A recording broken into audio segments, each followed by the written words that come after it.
En el nombre del Padre, y del Hijo, y del Espíritu Santo. Vamos a dejar todas nuestras preocupaciones aquí.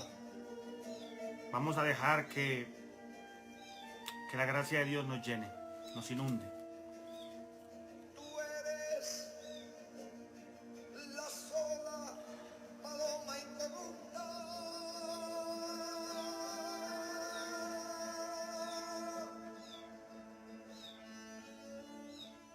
Qué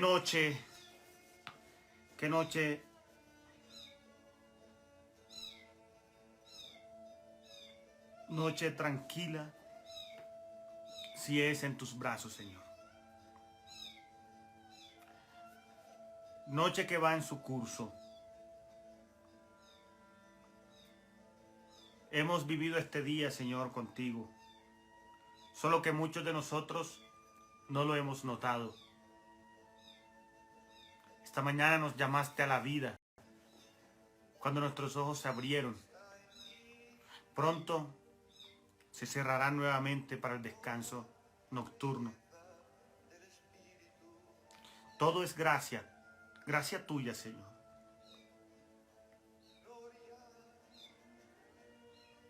No lloréis. En la boca un cantar y un puesto para el gozo y la esperanza en cada corazón. Caminad al viento de la fe, sembrando de ilusión vuestro sendero, viviendo del amor. No temáis, que Cristo nos salvó. La muerte ya no hiere a sus amigos. Jesús resucitó. Regálanos tu Santo Espíritu, Señor, para que este breve momento de diálogo sea contigo, sea para tu gloria. Amén. En el nombre del Padre, y del Hijo, y del Espíritu Santo. Bueno, ustedes escucharán de fondo, no solamente a Kiko Argüello, espero que no me lo vayan a bloquear, es que si por poner música me han bloqueado ya videos por el copyright, por los derechos de autor. Por eso pongo mi música, pero ya los estoy aburriendo con mis cantos. Y en el fondo, para variar, escuchamos un desesperado gatito. Desesperado. Ojalá si nos desesperáramos por Dios también, por buscarlo a Él, como Él se desespera por buscarme a mí. Se calma si viene. Vamos a empezar con las preguntas, entonces ustedes pueden ir escribiendo ahí sus preguntas. Me escribía alguien y decía, leí en el Catecismo de la Iglesia Católica que los sacramentos son signos sensibles. Y me preguntaba, ¿qué quiere decir esto, padre, que son signos sensibles? Bueno, de la manera más sencilla, voy a empezar de la manera más sencilla diciendo que son percibidos por los sentidos. Eso significa los sacramentos, son percibidos por los sentidos. Y aquí es donde viene precisamente ese concepto metafísico, perdónenme que emplee esta palabra, y me refiero a la metafísica filosófica y no a la nueva era, que retomo de Santo Tomás, porque Santo Tomás fue quien propuso también esta visión de los sacramentos, y eso fue confirmado en el Concilio de Florencia en el siglo XV. Aquello de lo que ya yo les he hablado antes, la materia y la forma o fórmula. Materia, forma o fórmula. Para entender esto de que los sacramentos son signos sensibles. La materia es que todo sacramento, para que sea válido, para realizarlo, debe hacerse con una materia especial. En el caso, por ejemplo, del bautismo, es agua natural. No puede uno bautizar a un niñito con agua de panela, ni con Coca-Cola. Ah, porque no tengo más, entonces bauticémoslo con Gatorade. No. Tiene que ser agua. ustedes me excusan un momentico y yo le abro la puerta al animalito a ver si nos deja concentrar, o por lo menos a mí.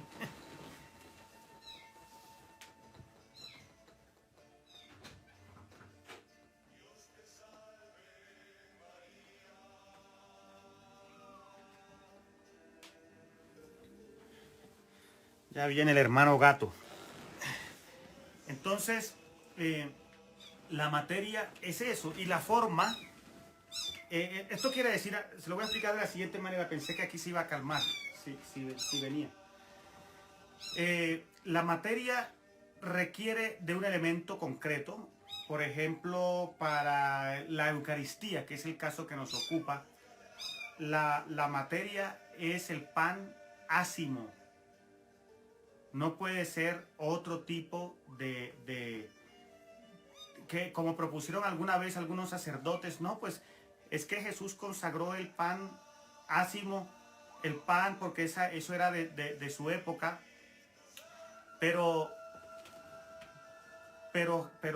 puedes, ¿por qué no lo hacemos con agua, con arepa? Me distrajo, con arepa. La arepa es lo típico, lo autóctono, por ejemplo, aquí en Colombia. Entonces, que se puede, ¿por qué no lo hacemos? Si es que aquí era la comida típica de Jesús. No, se requiere que sea pan ácimo. No podemos consagrar cualquier pan. Entonces, que vamos a celebrar la Eucaristía y no tenemos pan, vamos a comprar entonces pan en la panadería. No, no se puede comprar pan en la panadería. Entonces, tiene que ser la forma. La materia y la fórmula es que tiene que ser las palabras precisas. No puede el sacerdote ponerse a inventar ahí otra cosa, porque si el sacerdote cambia la fórmula, no hay Eucaristía. El gatito Arlie no tiene nombre, lo que pasa es que, ¿te acuerdas de la ratonera que había? Entonces nos lo regalaron y yo lo estoy cuidando hoy, nos lo turnamos.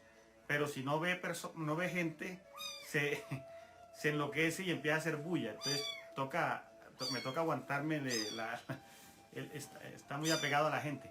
El hermano gatito no tiene nombre todavía. Entonces, tiene que ser las palabras precisas y por el ministro válidamente ordenado. Porque entonces una persona que por muy devota que sea dice, pues yo voy a conseguir pan ácimo y voy a decir la fórmula, las palabras precisas, las palabras oportunas, que son las palabras consecratorias. Es decir, las palabras que Jesús dijo en la última cena. Tomad y comed todos de él, porque esto es mi cuerpo que será entregado por vosotros. Y la persona lo dice, que porque tengo la materia precisa, y porque tengo y digo las palabras que están instituidas, no por eso eso es Eucaristía, porque no es la persona ordenada para eso. ¿De acuerdo? Entonces no sé si queda clara la respuesta a la pregunta que nos hicieron. Son sensibles los sacramentos porque son percibidos por los sentidos. Hay una tercera pregunta. Lo escuché hablar de ex opere operato. Bueno, me metí en una palabra que no me gusta usar mucho, esas palabras latinas, porque ustedes no los manejan. Ese es un término más teológico, ex opere operato. Y me dice esta persona que escribía, ya había escuchado antes esa expresión, pero no me ha quedado claro, dice, ¿en qué consiste? ¿Podría explicarme? Pues mira, el término ex opere operato es un término del Concilio de Trento, por allá en el año 1547. Allá se dio a conocer prácticamente esta expresión ex opere operato. Y tiene que ver precisamente con lo que acabo de decir ahorita, con la pregunta que habían enviado la anterior. En palabras sencillas, sin complicarlo, digo que quiere decir que mientras que se pronuncian las palabras correctas, la fórmula, sobre la materia concreta, la materia correcta, se realiza el sacramento independientemente de la idoneidad y la santidad del sacerdote. Por ejemplo, el sacerdote puede ser un pecador. El sacerdote puede ser el padre Amaro de esa película nefasta que vimos hace unos años. Puede ser el padre Amaro, que acababa de hacer abortar a la novia según la película, la historia, que parece ser que basada en hechos reales. Puede haber terminado de asesinar o hacer brujería, lo que sea. Imagínense ustedes. Y va a celebrar la Eucaristía. La Eucaristía no le afecta en nada el pecado del sacerdote. ¿Qué tal que hubiera sido la santidad y la eficacia del sacramento dependiendo del sacerdote? Eso no cabe, no tiene sentido. Entonces, la gracia que confiere, repito, si es válido, si es la persona facultada, si son las palabras correctas, si es el elemento correcto, el sacramento se da. Entonces, el sacramento debe ser recibido, eso sí, de manera digna, para que la gracia de la persona que la recibe pueda obtener todo lo que el sacramento le va a conferir. Entonces, pues vamos a ahondar en unas cuestiones o en otras cuestiones para que respondamos a eso. El padre Ricardo dice, deriva la eficacia del sacramento, no del ministro. El padre Ricardo siempre más claro y más preciso que yo. Exacto, miren lo que ha escrito el padre Ricardo allí. El sacramento no depende la eficacia del ministro ni del receptor, sino del sacramento mismo. Eso es lo que significa. Y por eso les ponía ese ejemplo. El sacerdote puede ser un pecador. Hay gente, miren, ¿cómo será la falta de conocimiento de nosotros? Que hay gente que cree que la misa que celebra el Papa, San Juan Pablo II, era más santa y más efectiva. Me decía alguien, padre, es que voy a ver la misa del Papa San Juan Pablo II, porque me decía una señora en el convento donde vivía, porque esa es más efectiva. Yo le decía, ¿por qué es más efectiva? Porque la está celebrando el Papa. No. La misa es la misma, celébrela quien la celebre, ni siquiera el modo de celebrarla.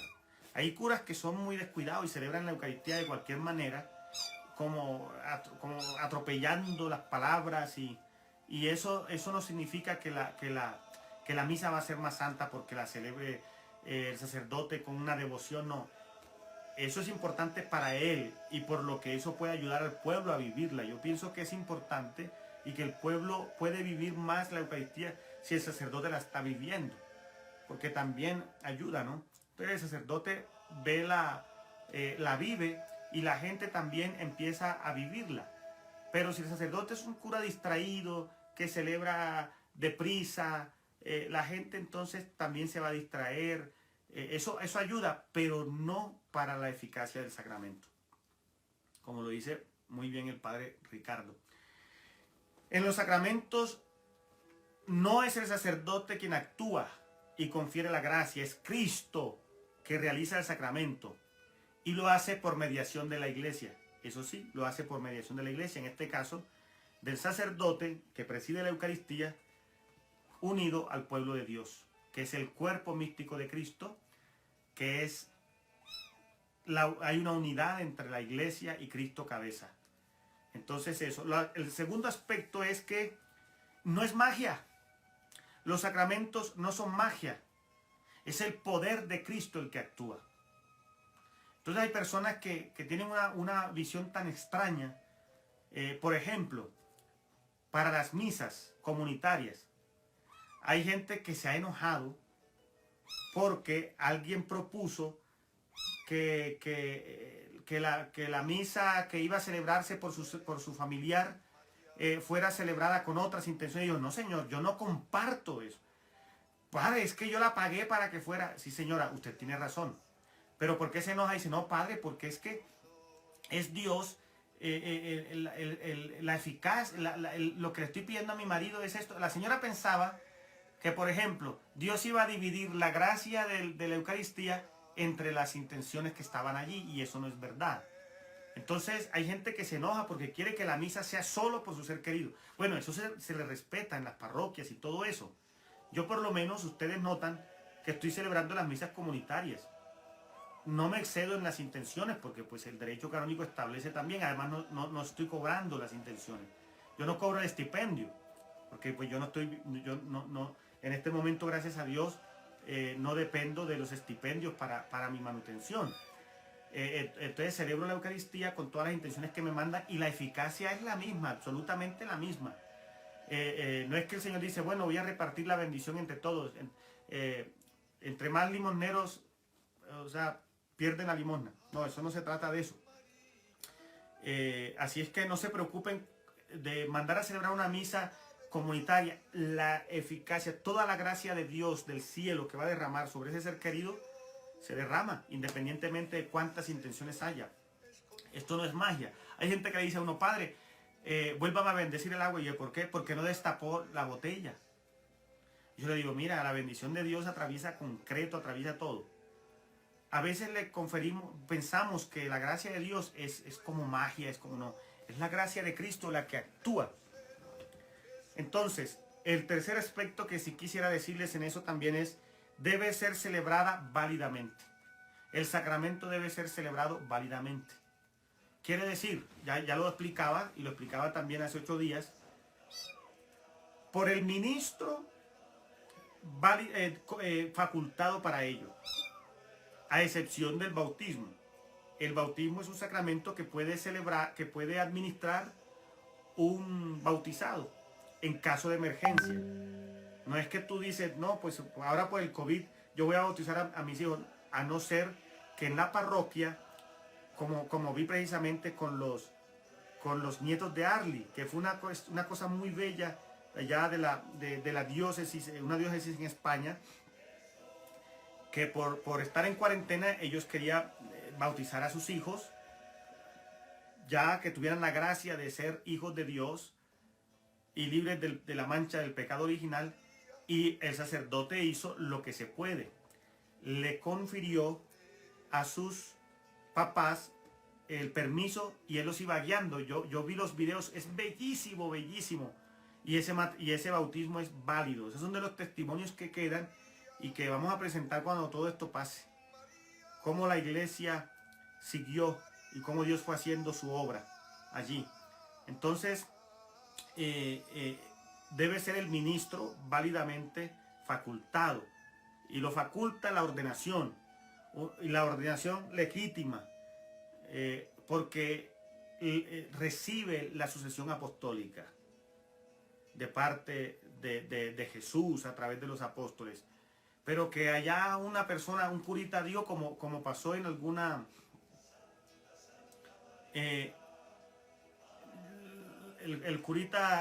un curita se retiró de la iglesia católica y dijo, voy a formar mi iglesia. Y empezó a ordenar sacerdotes. Pues esos sacerdotes no tienen la sucesión apostólica, por mucha misa que hagan. Porque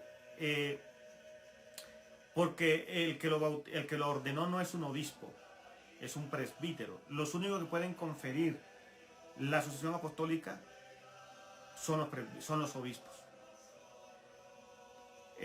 María pregunta, cuando uno encarga Eucaristía para un difunto, ¿es necesario que vaya a presentarla o no hace falta?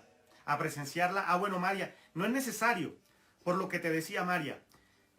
No es necesario, y qué buena pregunta.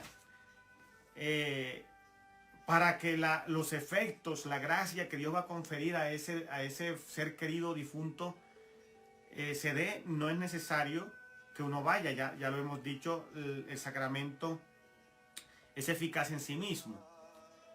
Pero es buena idea que vayan, aunque no pasa nada si no van. Entonces, hay personas que me han mandado a celebrar Eucaristías. Ahora, después que termine estas misas gregorianas, tengo otras misas gregorianas. Y la persona me dijo, padre, yo no puedo asistir a... Tranquila, no pasa nada. Las Eucaristías se celebrarán. Y eso no afectará en nada su eficacia. Otro aspecto es que la gracia es transmitida por la misma administración del rito sacramental. Otro, el sacramento en sí mismo confiere la gracia, que es lo que hemos estado diciendo, que es lo que decía el padre Ricardo. Los ritos deben realizarse como exige la iglesia. Mira, hay curitas que les gusta mucho cambiar los ritos en el misal y se ponen a inventar cosas. Eso no se debe. Afortunadamente no cambian la fórmula de consagración, ¿no? Las palabras consecratorias. Eso sería desastroso, porque si se cambian las palabras consecratorias no hay misa, no hay Eucaristía.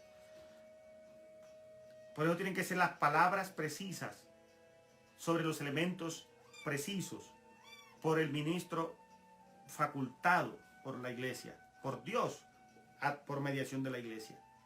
Y entonces hay algunos que se inventan plegarias eucarísticas. No se las invente, no se las invente. Dice, tuve la oportunidad, dice el padre Ricardo, de bautizar in articulo mortis un bebé de 6 meses por COVID y se recuperó. Claro, eso ha sucedido muchas veces. Seguramente el padre Ricardo lo hizo cuando era seminarista. Ah, no, mentira, que fue por el COVID. Claro, no existía COVID. Yo recuerdo el caso de una niña también indígena que estaba muriendo y la mandaron a bautizar y se salvó. Oye, Nali, por tu bendición. Sigan al padre Ricardo, él siempre tiene un invitado. Lo que pasa es que yo me quedé, ya llevo 3 noches, me amañé. Bien, el Señor esté con ustedes. El Señor les bendiga y les guarde. El Señor les muestre su rostro y tenga misericordia de ustedes. Vuelva el Señor su rostro hacia ustedes y les conceda la paz. El Señor los bendiga en el nombre del Padre, y del Hijo, y del Espíritu Santo.